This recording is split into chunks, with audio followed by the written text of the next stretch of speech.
Let's now settle for the very first story. The Parliamentary Select Committee on Mines and Energy has commended the Ghana National Petroleum Corporation GNPC for ensuring value for money for projects executed by the GNPC Foundation in the Western region. The Africa Center for Energy Policy, ACEP, recently criticized the GNPC's decision to spend $43.5 million on corporate social responsibility for 2019. However, during a recent visit by the Parliamentary Committee on Mines and Energy to some GNPC's projects sites in the region, Chairman of the committee, Emmanuel Akwesi-Gyamfi, justified the company's expenditure. The Parliamentary Select Committee on Mines and Energy have commended the GNPC Foundation for the prudent and impactful investment taken within their corporate social responsibility across the country. The chairman of the committee, Emmanuel Akwesi-Gyamfi, addressing the press after a working visit on some projects being undertaken by the GNPC Foundation in the Western region, Honorable Gyamfi stressed that requests for a raise in their budgetary allocation are justified given the evidence of quality and impact of social investments across the country. And so far, so good.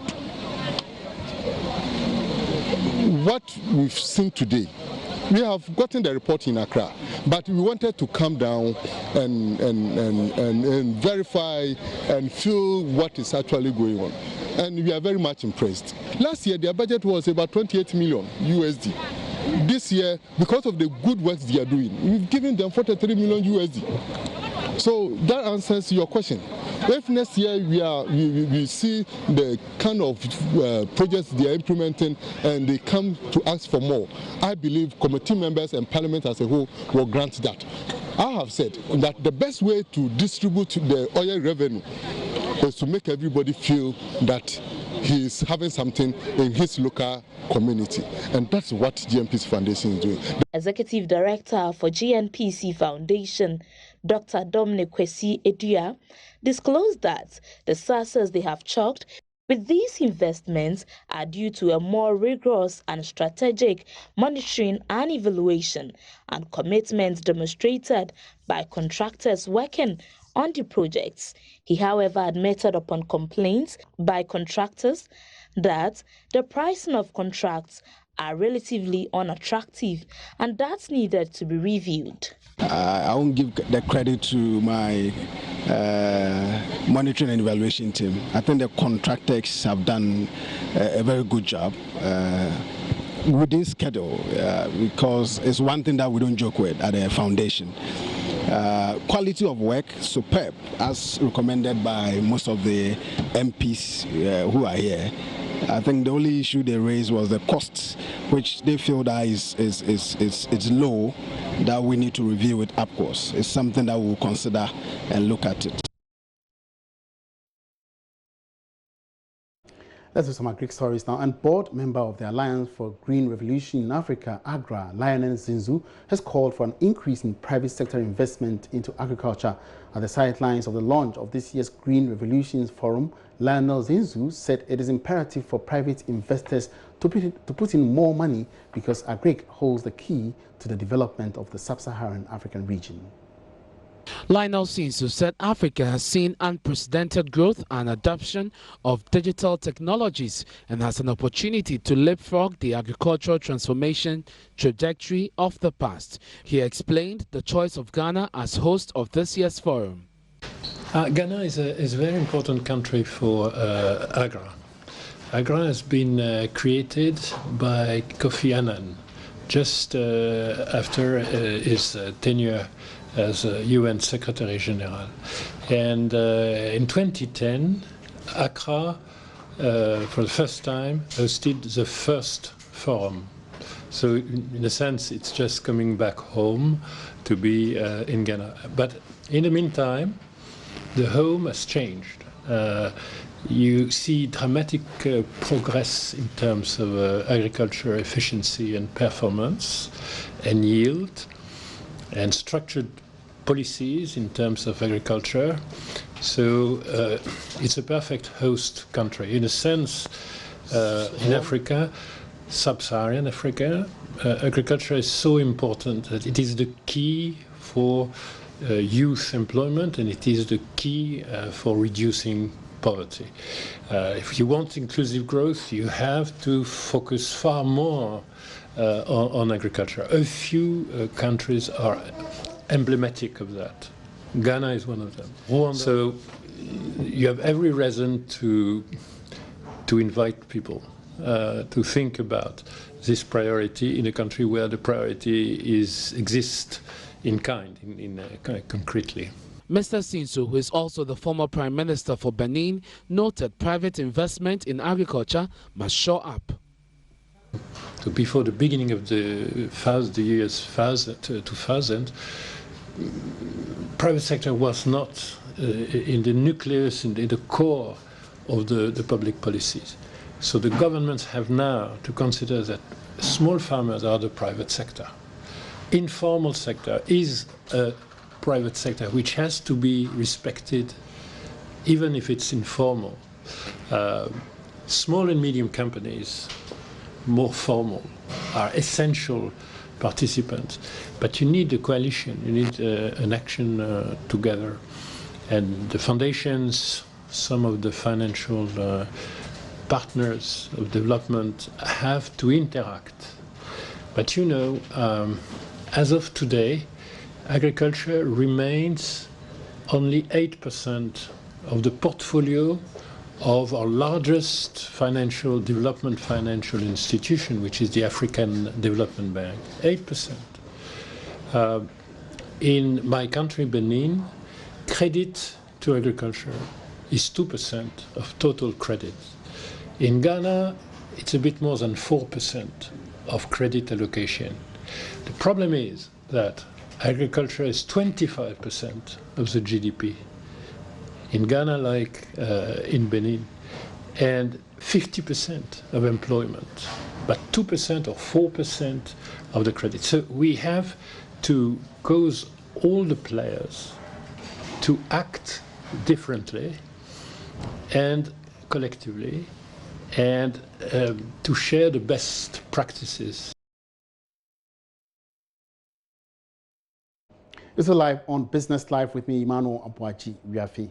Moving on, co-founder of LeadAFreak, Michael Ifa, says Ghana can create high-performing entrepreneurs if it introduces them to business problem-solving skills at the high school level. Michael Ifa was speaking to Joy Business at the sidelines of the second annual Creative Business Plan competition in Accra. There's more in this report. The Creative Business Plan Pitching Competition was launched last year to offer opportunities for the youth at the basic school level. The essence was to cultivate problem-solving skills at the high school level so students become used to addressing issues in business later in life. This year, 76 students from 9 private schools participated in the competition.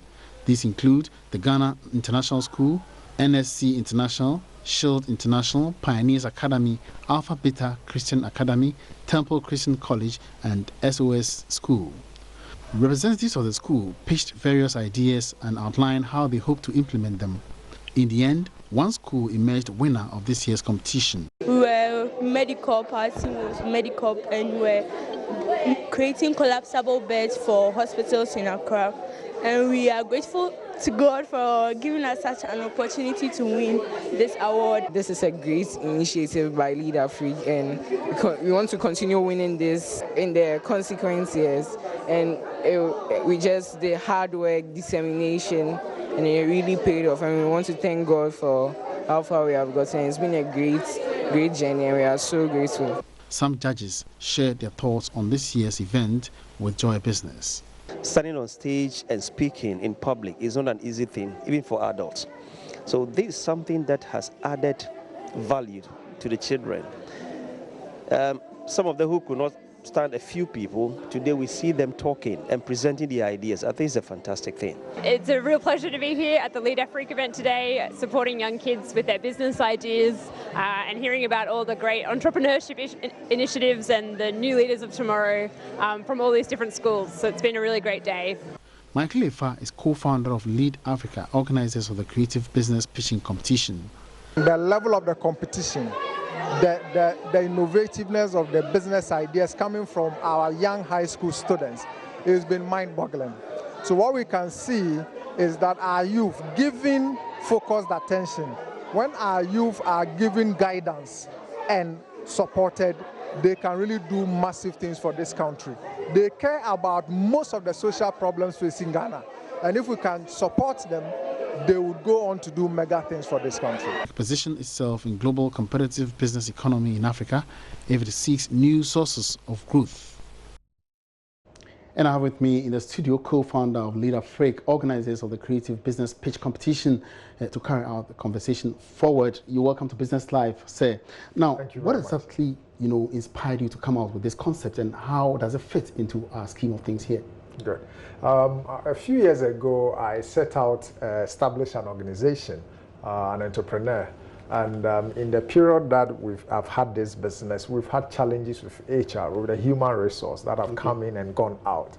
And then as I talk to my friends in business and talk to partners and donors and other actors, everybody shares with me the challenge of today, which is that a lot of graduates coming out of the universities and onto the job market are ill prepared for the world of work.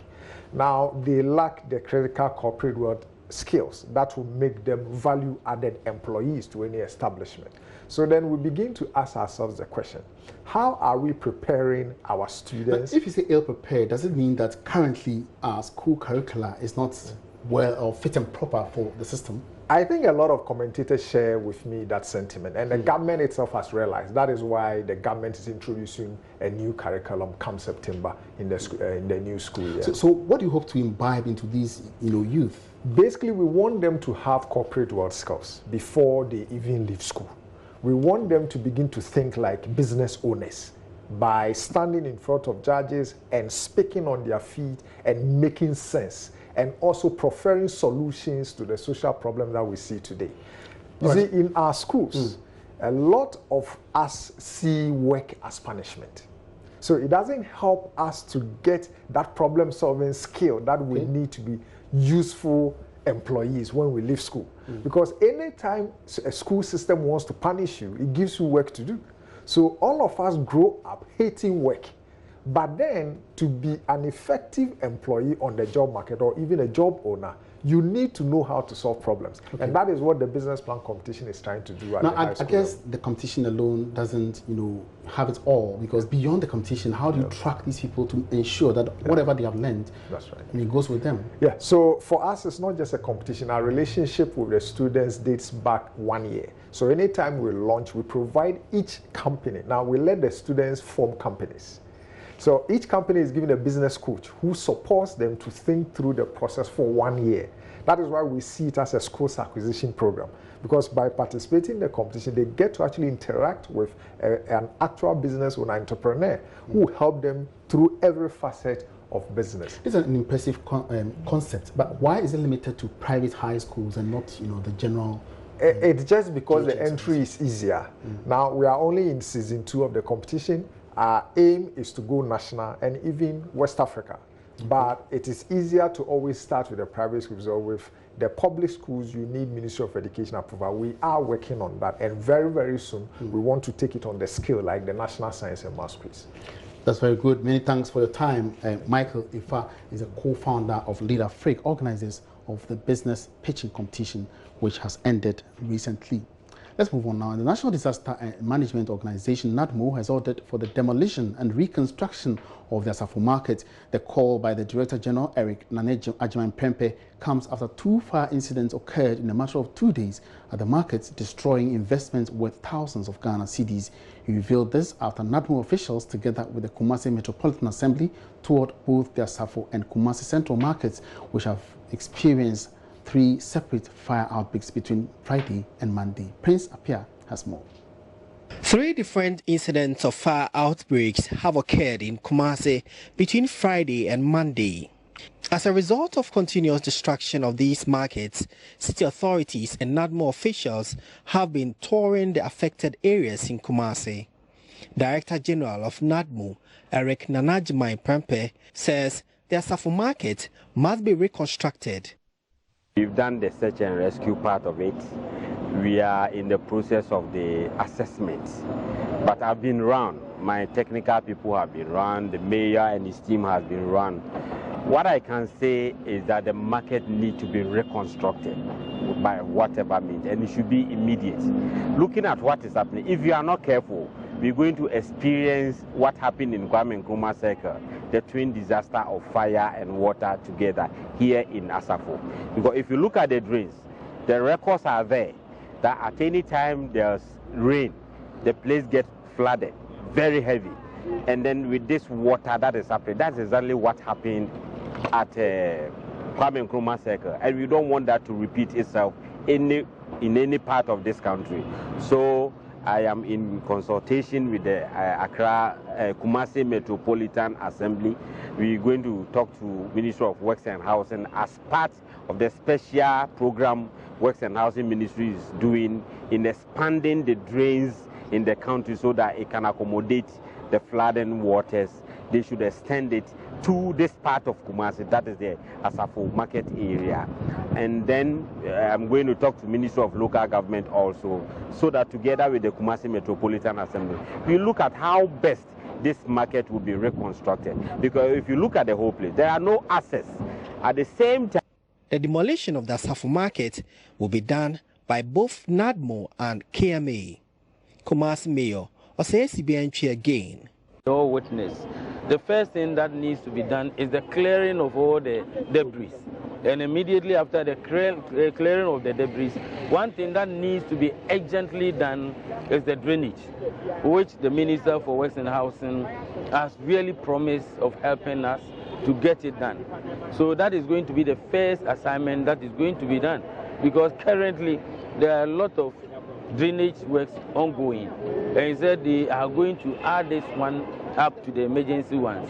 So once that one is done, and after the real audit of the fire by NADMO and the submission of their report, then the assembly can then come in and adopt the possible means of reconstructing the market. And no, it doesn't need a professional man to tell you that now, looking at the extent of the damage, there is no way apart from reconstructing the market.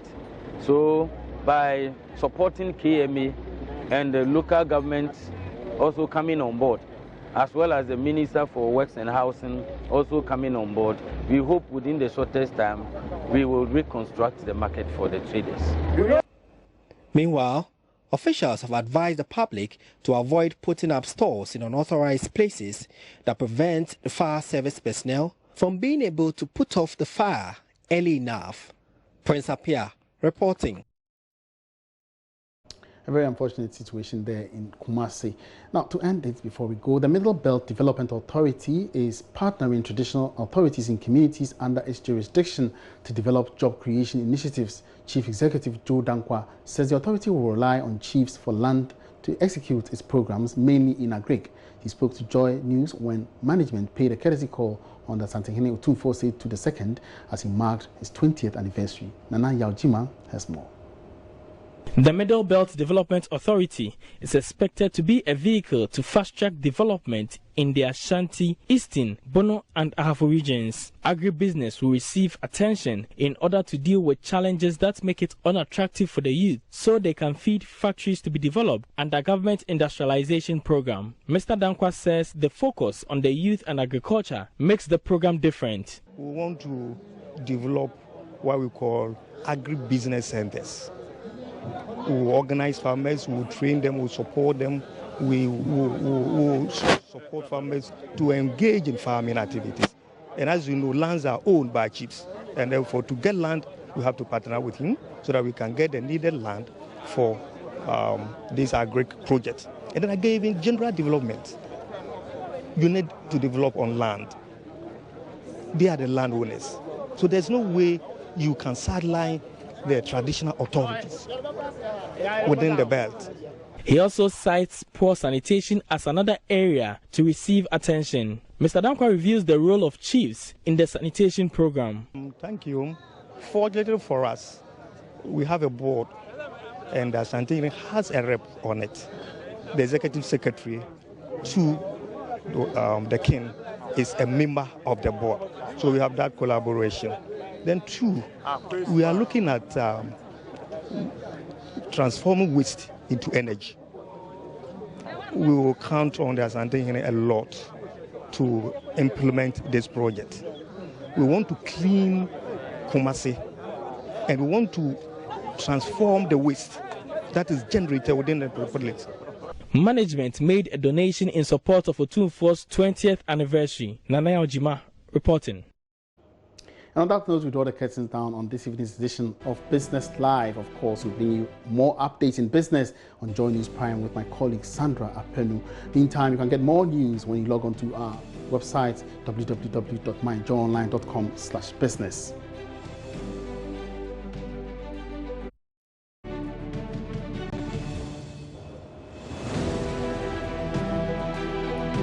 Thank you very much for joining me. My name is Emmanuel Abuaji. Have a good evening.